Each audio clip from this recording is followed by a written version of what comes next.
Headline: I killed a man today. Russian soldier accused of war crimes in absentia after audio files intercepted.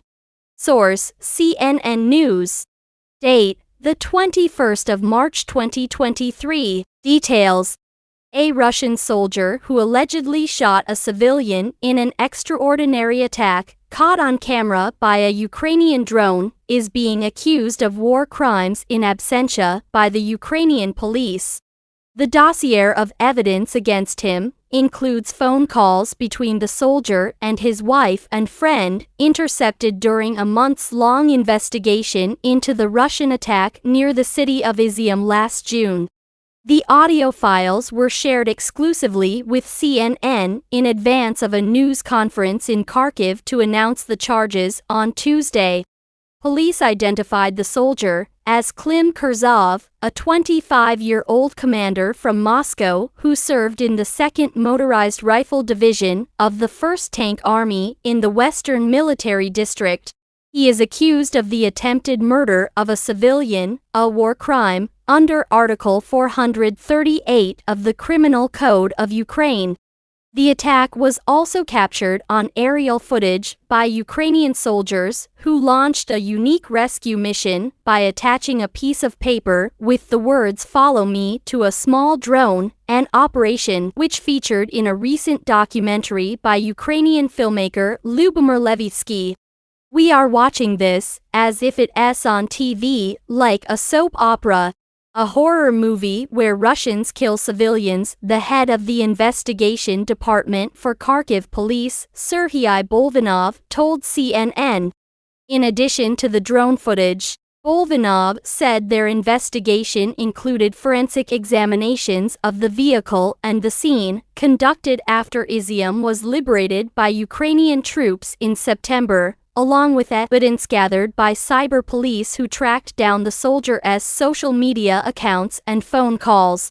CNN requested comment on the case from the Russian Ministry of Defense at the time of publication on Tuesday, after the embargo on the information was lifted. Bolvanov said this is just one of hundreds of alleged Russian war crimes that his team are currently investigating in the Kharkiv region alone, including the discovery of hundreds of bodies in mass graves in Izium. He has more than 900 investigators on his team, and most of their current work is focused on war crimes cases. On Friday, the International Criminal Court issued arrest warrants for Russian President Vladimir Putin and Russian official Maria Lvova-Belova on the charge of illegally deporting thousands of Ukrainian children into Russia. Their lives could have ended. Last summer, married couple Valeria Ponomova and Andriy Bohomaz were driving to Izium in Ukraine to help Bohomaz's sick, elderly parents escape the Russian-held city. The couple took a wrong turn and inadvertently strayed close to the front lines where Russian troops were based, and their car was hit by incoming fire. Ukrainian soldiers based nearby had spotted the incident from afar using a reconnaissance drone, which they dispatched closer to the scene to capture the extraordinary footage of the couple attempting to flee. The video shows the couple abandoning the car to run to safety, but turning around when explosions landed too close to them. They were fired upon again, leaving Bohomaz badly injured. Ponomova tried to move her husband behind the car and wrap towels around his wounds to stem the bleeding. Russian soldiers were based around 30 meters (98 feet) away from the couple's car, according to police, so it was too dangerous for Ukrainian troops to extract the couple. So they sent the drone back after recharging it and attaching a white piece of paper to it with the words "Follow me" to guide Ponomova to safer territory.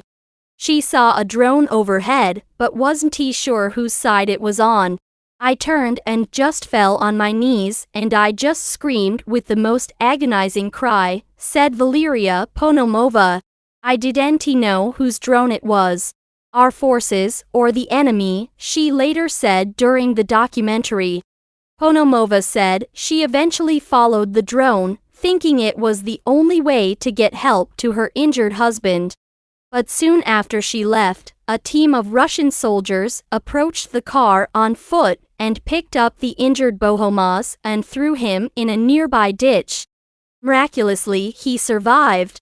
Expletive-laden conversations.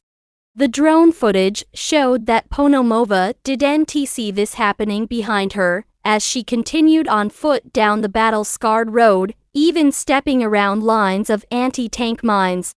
When the soldiers successfully got Ponomova to safety, they told her it wasn't possible to return for her husband, as Russian troops were at the scene.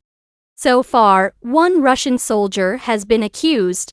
In addition to the drone footage, the evidence compiled by Ukrainian investigators against him includes recordings of intercepted phone calls with his wife and a friend.